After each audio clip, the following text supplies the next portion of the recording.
Bonjour à tous et bienvenue à cette session.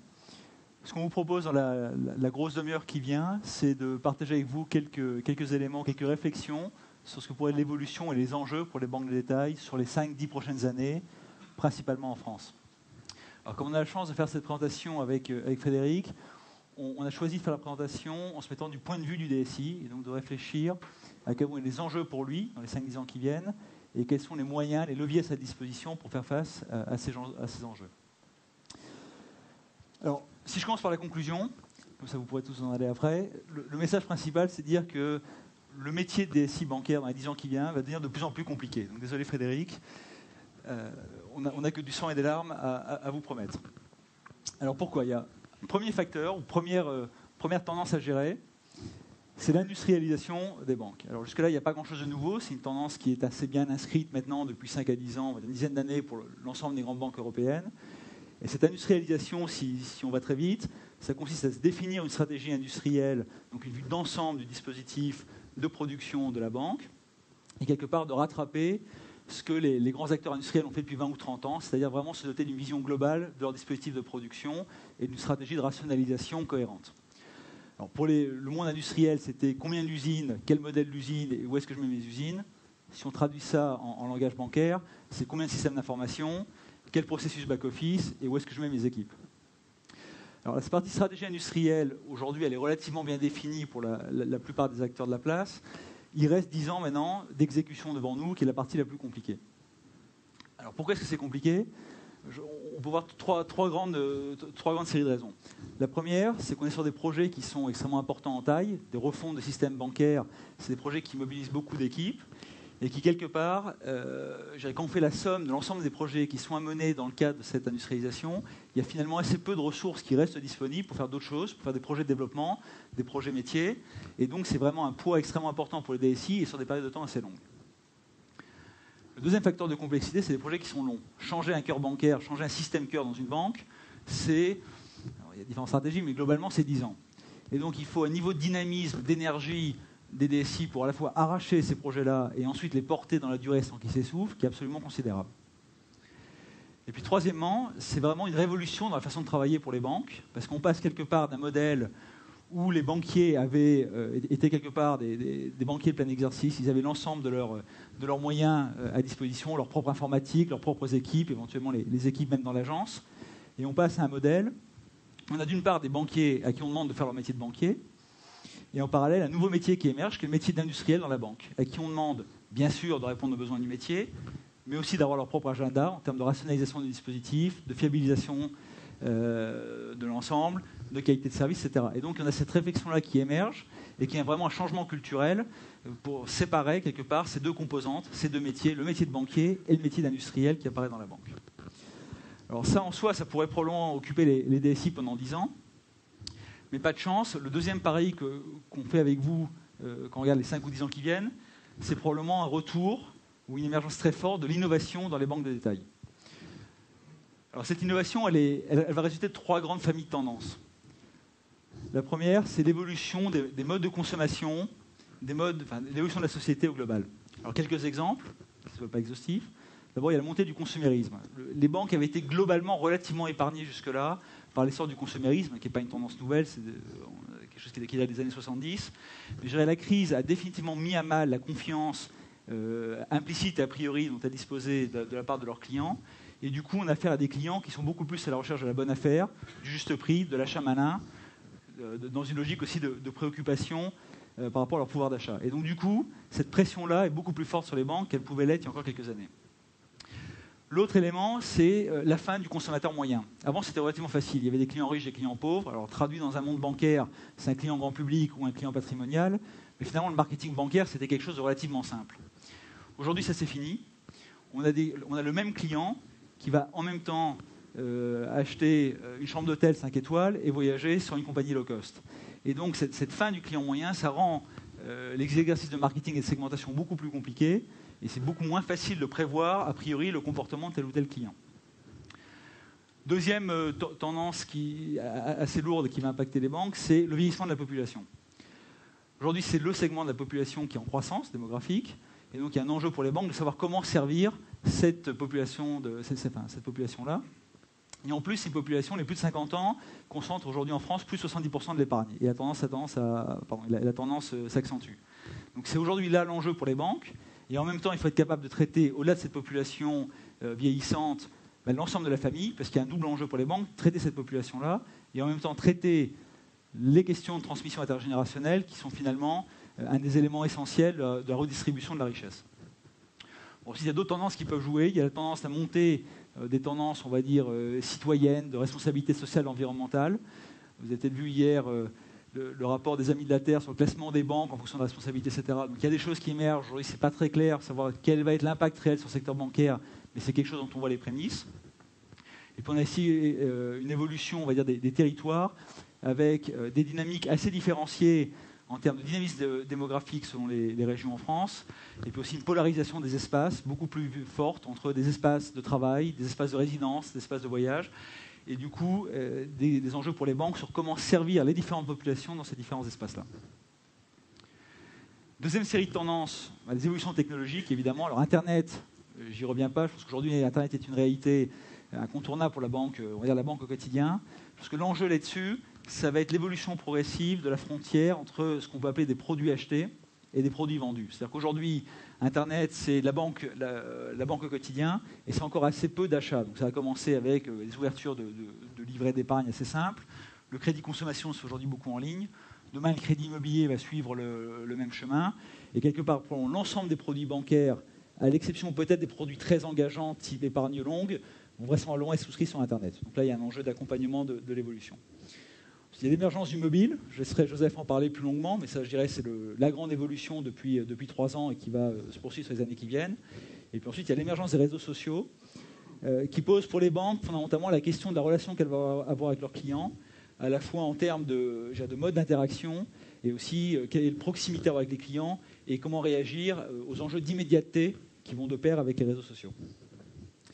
Et enfin, la troisième grande série de tendances, c'est l'évolution de la réglementation. Alors, quelques exemples. Il y a évidemment un encadrement de plus en plus fort des activités des banques. On peut penser à la loi Lagarde sur le crédit consommation, le rapport Pogé-Constant sur la tarification, donc les contraintes, l'encadrement de l'activité bancaire est de plus en plus forte. Et donc ça fait poser une pression sur la rentabilité des banques et sur les marges de manœuvre dont elles disposent. Il y a évidemment BAL 3 qui va entraîner vraisemblablement une concurrence féroce sur la collecte pour assurer la liquidité. Et puis aussi la possibilité, ça va favoriser l'émergence de nouveaux acteurs. Et quelque part, l'enjeu pour les banques, c'est d'éviter un scénario à la japonaise, qui était, les banques japonaises dans les années 90 ont assez peu innové, elles étaient vraiment sorties de 10 ans de crise, elles étaient encore au milieu de leur crise, donc elles ont été assez peu réactives. Et ça a permis aux opérateurs télécoms de jouer un rôle extrêmement important sur l'ensemble de la chaîne de valeur des paiements. Aujourd'hui, le marché commence à bouger en Europe, et la question c'est comment est-ce que les banques sont suffisamment innovantes et suffisamment rapides pour éviter de rejouer ce scénario-là et de ne pas laisser les opérateurs télécoms rentrer et prendre une place trop importante. Alors, concrètement, à quoi pourraient ressembler ces innovations ? Pour nous, elles peuvent concerner l'ensemble des composants du modèle bancaire, que ce soit la promesse client, soit le marketing, la tarification, les produits, les services, les canaux de distribution, que ce soit agences ou évidemment canaux directs, et puis l'ensemble de l'écosystème. Alors, quelques exemples. Premier exemple, on s'attend à pas mal d'innovations sur les promesses clients. Alors, quelques exemples qui nous viennent de l'étranger. Metrobank est une banque qui a ouvert au Royaume-Uni en juillet 2010, donc assez récemment, et dont le positionnement est d'être tout sauf une banque. C'est comme ça qu'ils se définissent. Ils veulent ressembler en gros à un supermarché de la banque, quelque chose où vous avez envie d'aller, qui est pratique, qui est facile, et où vous n'avez pas trouvé tout ce que vous avez trouvé classiquement dans une banque, c'est-à-dire des règles compliquées, des tonnes de petites clauses en bas des contrats et une tarification assez pénalisante.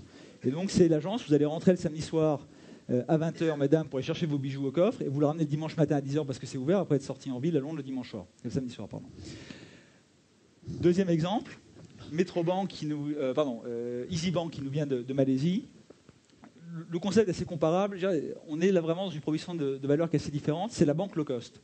Et ils se définissent comme le McDonald's de la banque. Alors, il y a une petite photo, je ne sais pas si vous la voyez bien en bas.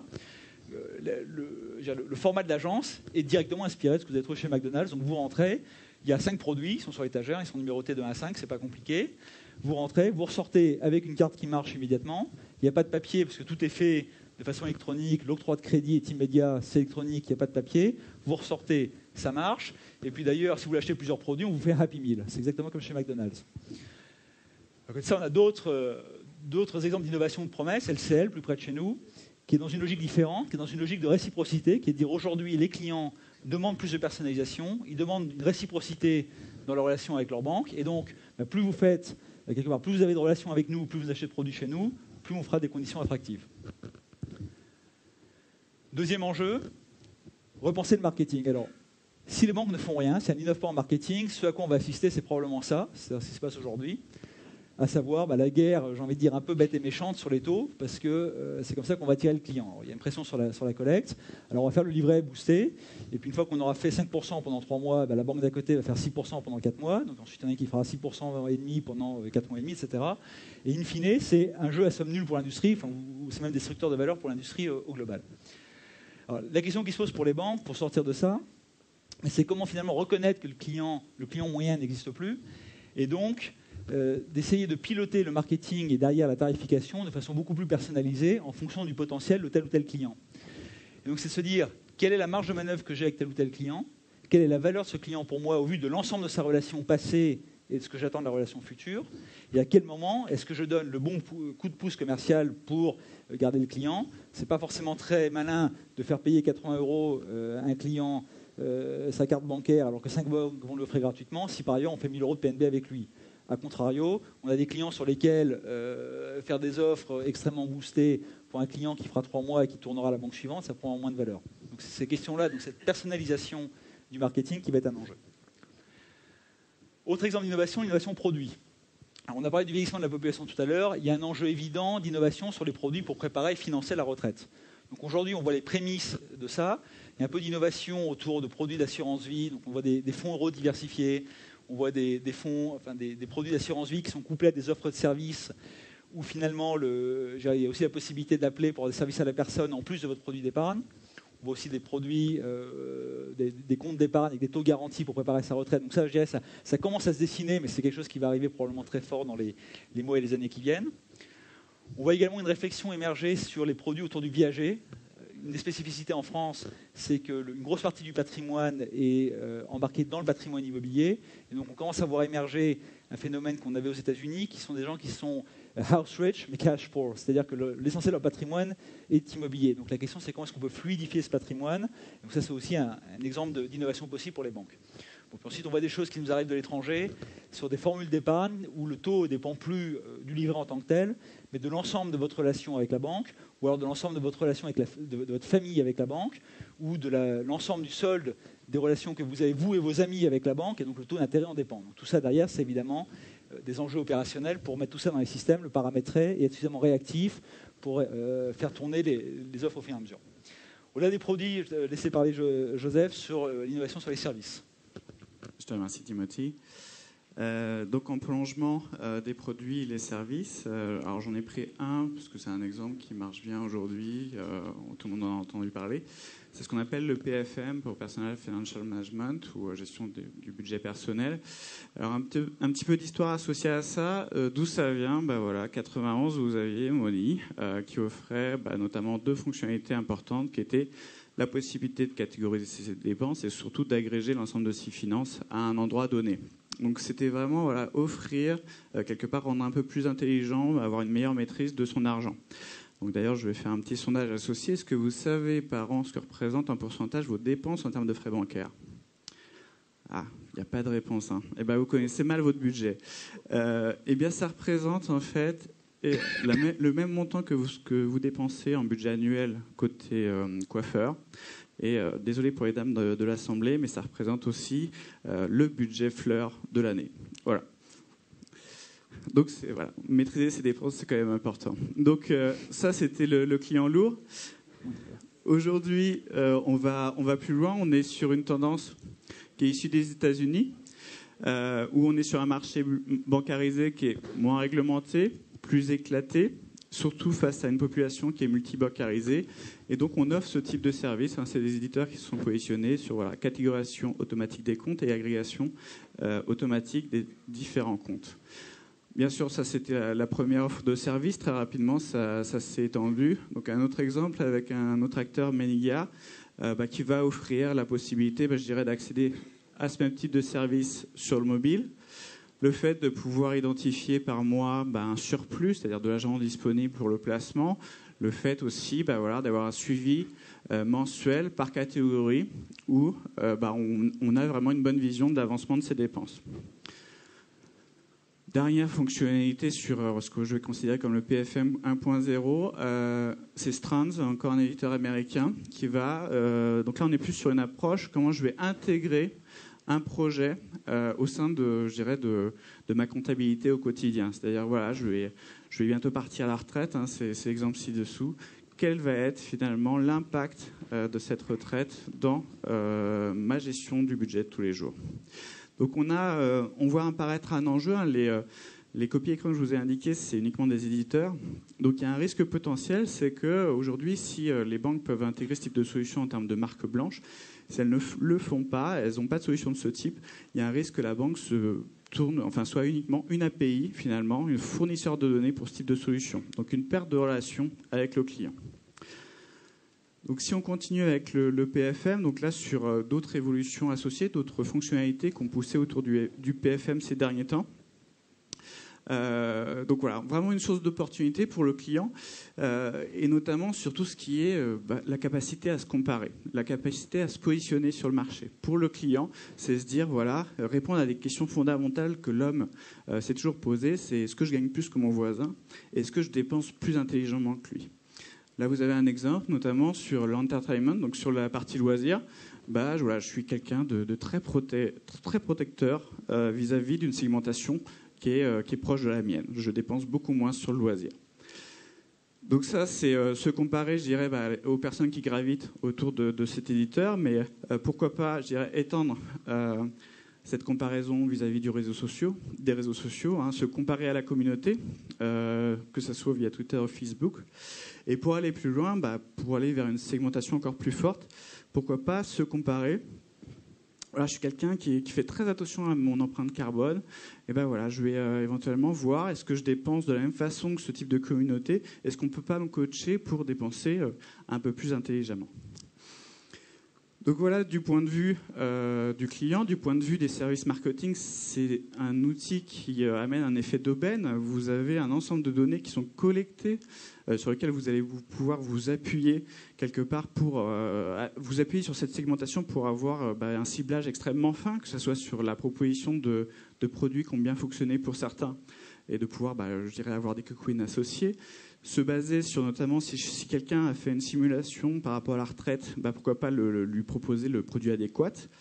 De la même façon, s'appuyer sur les réseaux sociaux, voir l'aspect ultime du marketing, ce serait de proposer, comme cette banque australienne, un branding spécifique par rapport à des gens justement qui pourraient faire très attention aux aspects sustainable et à l'empreinte carbone.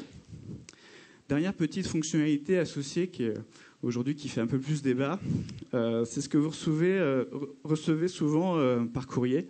Donc c'est tous ces bons d'achat. Donc pourquoi pas les dématérialiser et les intégrer directement dans l'outil de PFM au niveau des relevés de compte. J'ai fait une dépense chez Burger King, et McDonald's, qui est le partenaire de la banque, pousse une promotion sur un achat que je pourrais faire chez lui.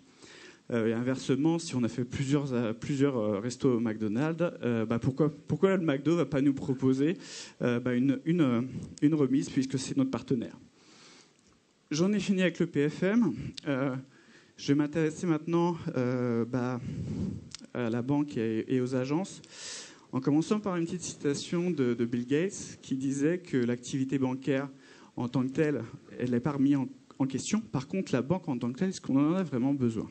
Donc c'est un peu de la provocation. Et si je fais un parallèle avec les agences, aujourd'hui, si on parle du nombre d'agences, que ce soit en France ou sur différents pays, on est plutôt face à une stagnation ou une légère régression.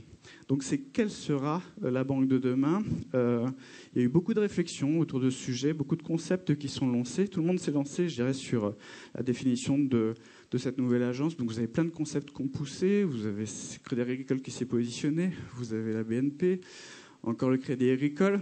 Vous avez la Deutsche Bank qui a fait un concept aussi sympa.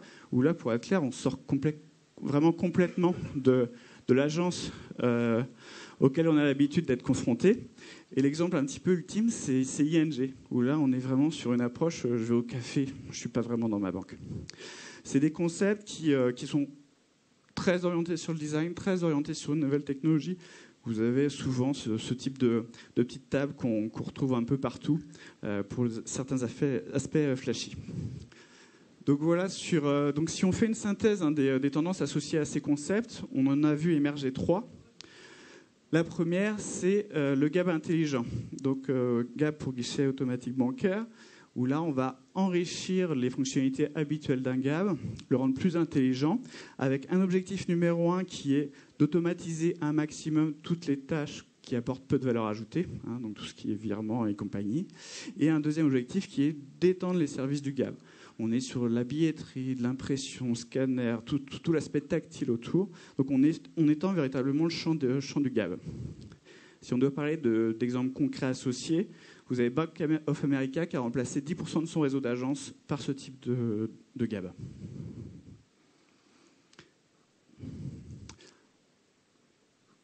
Alors, j'arrive. La deuxième, je parlais d'une deuxième tendance, tu peux me le basculer. Le deuxième chose qui ressort de ces différents concepts, ouais, bon, ça c'est pour après, c'est pas grave. La deuxième chose qui ressort de ces différents concepts, c'est la spécialisation des agences. Donc c'est peut-être une réduction, mais une spécialisation. C'est-à-dire qu'on va y aller pas pour faire des opérations, mais pour rechercher du conseil. On est vraiment sur une approche où on va pas aller tous les jours dans son agence, mais dès qu'on a un projet important à mener, là on va se déplacer et on attend un accueil haut niveau et on attend de l'expertise haut niveau. Troisième tendance qu'on observe, c'est à l'opposé, c'est la banque multiservice, un peu à l'approche de la banque postale, où là, on va proposer sur place une multitude de services complémentaires. On est plus sur des aspects sociaux. Donc, voilà, à côté de la banque postale, vous avez la poste, vous avez la possibilité d'acheter un forfait mobile, enfin, un ensemble de services associés. Ce qui est important autour de ces agences, et je finirai par là concernant ce canal, c'est que même si on automatise et on informatise un ensemble de tâches qui sont identifiées comme apportant peu de valeur, surtout si elles sont réalisées par un conseiller, ça renforce d'un autre côté la nécessité, quand on se déplace en agence, d'avoir un accueil et une qualité de service au rendez-vous. J'en finis sur les agences et je finirai sur les autres canaux, m'intéressant plus précisément aux canaux digitaux, avec un premier enjeu de mon point de vue qui est il faut tenir les promesses du multicanal. Aujourd'hui, quand quelqu'un s'adresse à sa banque, selon les différents canaux, les canaux se parlent pas forcément. Donc il y a vraiment intégrer ces différents canaux, réussir à les agréger. Donc c'est être en capacité à offrir les processus interruptibles. Je commence à souscrire un produit en agence, je continue sur mon mobile, je finis sur le web, et tout ça doit être intégré.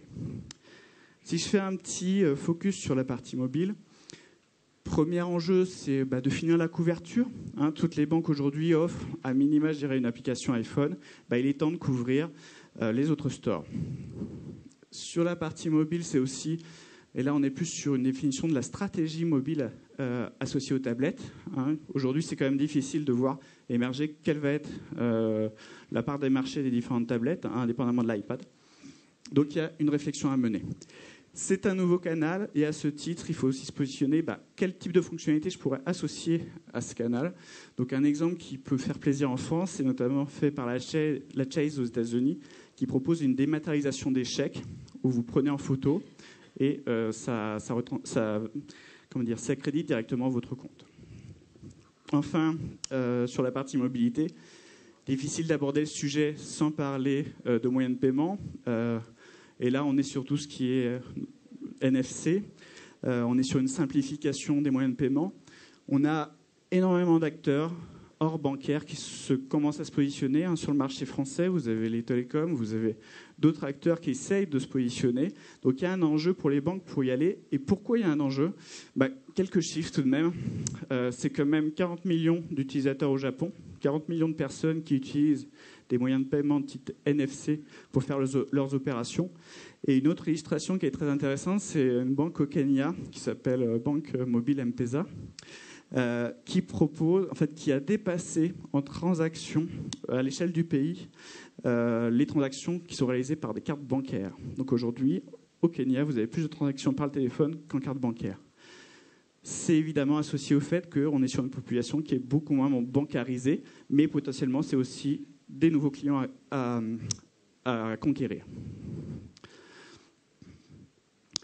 Dernier volet sur les canaux digitaux, je vais finir sur les réseaux sociaux avec 3 enjeux. Un, c'est apporter la proximité, donc c'est être présent sur Facebook, ça va être aussi d'être présent sur Twitter. On a un ensemble de dirigeants qui essayent d'apporter cette proximité sur les réseaux. Et c'est aussi, et là je reprendrai la présentation de Salesforce, c'est aussi essayer de couvrir, mais donc il y a des équipes spécifiques qui se montent, notamment l'exemple de Book of America, où les gens sont en train de suivre qu'est-ce qui se dit sur ma marque et comment je peux réagir de façon immédiate à des alertes qui pourraient être relevées. Enfin, les réseaux sociaux, c'est aussi quelque part la mise à disposition de nouveaux canaux de communication, donc avec... je finirai là-dessus. Une banque qui s'appelle Toucam, qui a été lancée très récemment par CA, et qui propose de contacter son conseiller via Facebook ou via Twitter. J'en ai fini. Je vais passer la parole à Frédéric, qui va avoir la lourde tâche justement d'assumer cette innovation, alors que l'industrialisation reste en marche. Oui, comme on dit, je ne suis pas sorti de l'auberge. Donc, tout d'abord, donc ceux qui sont dans la salle et qui s'imaginent avoir ici la solution miracle, non, ils oublient directement. Au contraire, si l'un d'entre vous l'a trouvé, donc on peut se rencontrer directement après, donc je suis tout à fait disposé à l'écouter. Plus fondamentalement et plus modestement, moi je souhaiterais partager avec vous mon expérience de terrain en tant que DSI études de BNP Paribas Fortis. Donc, fondamentalement, le point de départ de mon raisonnement, c'est que la notion de résilience, la notion d'adaptabilité de l'IT par rapport à cet environnement qui change, que ce soit celui de la banque ou du client, c'est le cœur de la réflexion en termes d'organisation IT aujourd'hui. C'est clair que nous sommes aujourd'hui face à des changements structurels dans les organisations IT qui impactent aussi bien les gens que les process, que les assets.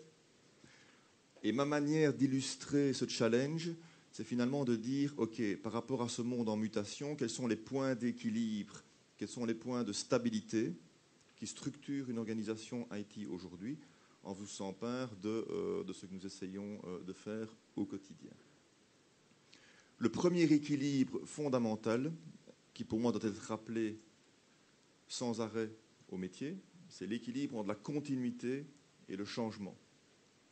Par rapport à cet équilibre, 2 réflexions. La première, c'est qu'au plus nous évoluons dans un monde en changement, au plus nous sophistiquons les services que nous donnons à nos clients, au plus la notion de qualité opérationnelle est l'élément incontournable sur lequel, à mon avis personnel, se joue la crédibilité d'une IT. Ceci, ça implique l'ensemble de la chaîne IT, le front, le back, les opérations. Et par rapport à ce que nous vivons au sein de BNP Paribas Fortis, 3 éléments peut-être de réponse par rapport à ça. Le premier élément, c'est que la responsabilité de CIO est copartagée avec le CTO. Donc il y a structurellement cette fonction partagée entre le CTO et moi-même. Ce qui veut donc dire que, ça m'amène au point suivant concernant la qualité des opérations, que pour moi la notion de proximité entre les études et l'infrastructure est plus que jamais un élément clé. Donc tout changement que l'on amène en production est co-géré aussi bien du côté études que INO par des binômes qui fonctionnent selon des processus et qui revoient ensemble l'ensemble des opérations qui amènent un release en production. Deuxième élément par rapport à la qualité des opérations, c'est de responsabiliser le management de l'IT. Donc d'avoir des objectifs clairs en termes de qualité des opérations dans les objectifs annuels des top managers de l'IT. Deuxième élément important en termes de continuité, c'est la périodicité des livraisons. Donc on parle beaucoup d'innovation. Clairement, c'est un sujet clé pour les IT. Mais moi, je rajouterais, à contrario, qu'un système de fonctionnement dans lequel il y a 4 périodes de livraison par an, par exemple, reste un élément de stabilité important pour un certain nombre de livraisons que nous faisons par rapport à notre métier. Donc, périodicité des livraisons, règles de release management très strictes. Si maintenant on arrive sur le second côté de la balance par rapport au changement, nouvelle méthode de développement, donc là on est sur le sujet de l'innovation. Dans ma compréhension personnelle, cette innovation, elle se concentre sur un certain nombre de sujets clés. On n'est pas en mode innovation à travers l'entièreté du département IT. On est clairement sur un sujet d'innovation quand on parle du développement de nouvelles formes de banking, mobile banking, tablet banking et autres, où là on est clairement dans un mode de travail itératif. Donc, 5 minutes, je suis foutu.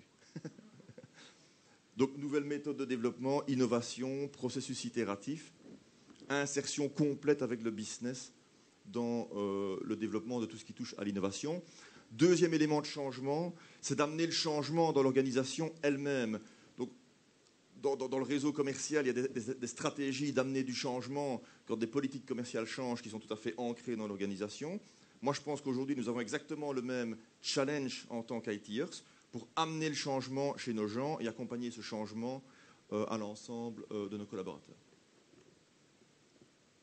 Alors, deuxième élément fondamental d'équilibre, local versus global. Je vais commencer par la dimension globale. Donc, l'IT Retail Banking de BNP Paribas a développé un certain nombre de solutions qui ont vocation à être utilisées au niveau du groupe. Alors, c'est quelque chose qui se fait sur des domaines très spécifiques, très pointus, par rapport auxquels il y a une volonté et une valeur ajoutée à industrialiser pour l'ensemble du monde retail. Et donc, dans ce contexte-là, BNP Paribas Fortis s'appuie sur un certain nombre de solutions développées au niveau du groupe et contribue lui-même à développer un certain nombre de solutions pour le groupe à travers ce que l'on appelle une mécanique de Shared Service Centers. Donc là, on est clairement dans une problématique d'édition. De l'autre côté de la balance, quand on prend la casquette d'IT locale, ce que l'on constate, c'est que la proximité avec le business, elle est de plus en plus grande. Donc, pour pouvoir assumer cette variabilité, cette spécificité de besoins demandés par le business, on fonctionne vraiment dans des équipes qui sont complètement communautarisées, communes entre le business et l'IT, de manière à pouvoir avoir cette notion de time to market plus inscrite dans l'organisation. Là, on est dans la problématique inverse de l'édition, problématique extrêmement compliquée, qui est la problématique d'intégration. Donc il y a un certain nombre, toute solution que l'on offre aux clients va reposer en partie sur des assets locaux, en partie sur des solutions globales. Et donc cette dimension d'intégration, clairement une responsabilité locale, est un des enjeux clés des informatiques. Alors, thème suivant. Bon, dans notre histoire de l'IT BNP Paribas Fortis, on avait principalement une tradition de delivery de projet. Bon, assez classiquement, donc le rôle de project manager est un rôle institutionnalisé qui a une certaine tradition. Par rapport à l'évolution de ce rôle, moi je souhaiterais mettre en évidence 2 points de changement fondamentaux. Le premier, c'est que la dimension end-to-end du projet est la responsabilité d'un project ou d'un programme manager IT. Donc il a son client devant lui et il a vraiment la responsabilité de cette gestion de bout en bout, ce qui amène à un élément de gestion de la complexité, qui est la gestion de la complexité des dépendances.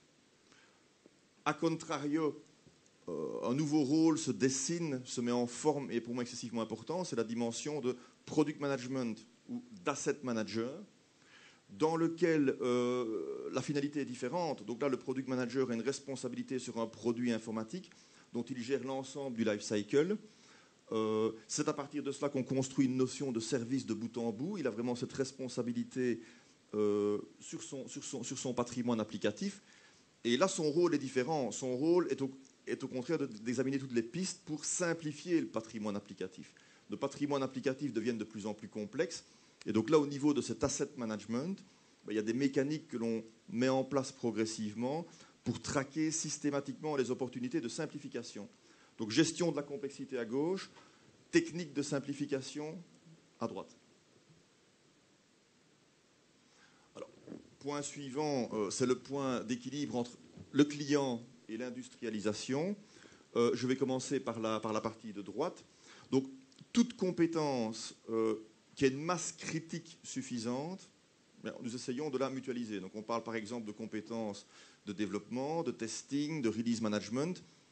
Il n'y a aucune approche dogmatique en la matière. C'est vraiment, OK, à un moment donné, quand on a une masse critique qui est disponible, on l'exploite pour pouvoir être plus fort et plus efficace dans cette compétence particulière. Ceci a pour finalité de renforcer la prédictabilité et la productivité des activités pour lesquelles on identifie une masse critique. De l'autre côté, fournir des solutions adaptées aux besoins des clients est évidemment l'essence de notre travail au quotidien. Donc là, on est vraiment dans des équipes, on est plutôt dans le haut du V-modèle, pour prendre cette idée. On est là dans des équipes qui sont spécifiques aux clients, donc qui sont organisées par type de client, retail, personnel, private et des autres. Et là, une nouvelle, une donne qui n'est pas nouvelle, mais dont je trouve l'importance est aujourd'hui fondamentale, c'est l'alignement stratégique avec le business par rapport à une gestion de la demande consolidée, transversale à travers toute la banque. Sujet pas forcément évident à régler en pratique, mais qui, je pense, est clé par rapport à la pertinence des investissements et des projets qu'on demande à une informatique.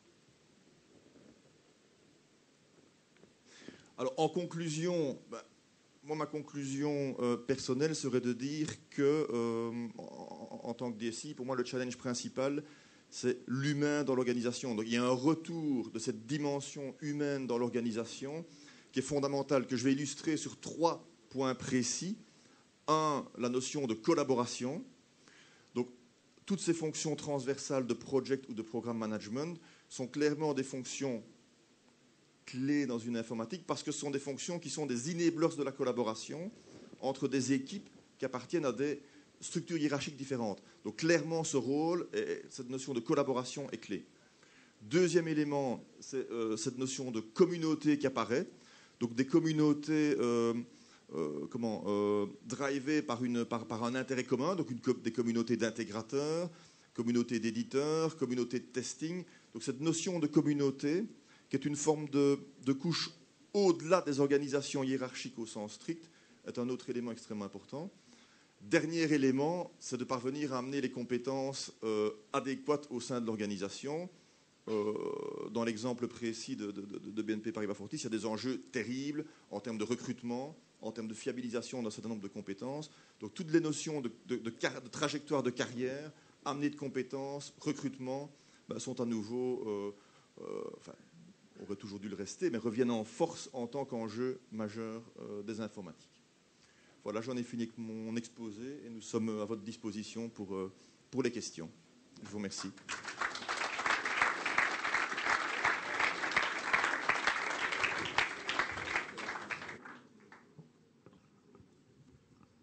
On a du temps pour les questions. Donc une question ici. Oui, bonjour. Je vois beaucoup de similitudes entre votre domaine de compétences et le mien, l'industrie du voyage. Par contre, j'aimerais savoir si vous n'avez pas un nouveau type de concurrence qui va apparaître, c'est l'agrégateur de services. C'est-à-dire que nous, dans le domaine du voyage, on est les agences de voyage traditionnelles et on a commencé à voir sur le web des gens qui allaient agréger du service de différents contenus. Est-ce qu'il n'y a pas ce risque dans votre... Parce que moi, c'est ce que je pense peut-être peut arriver.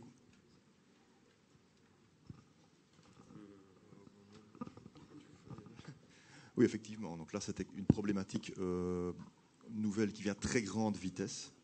Donc nous, aujourd'hui, sur la dimension d'agrégateur de comptes, notre attitude est clairement extrêmement défensive par rapport à ça.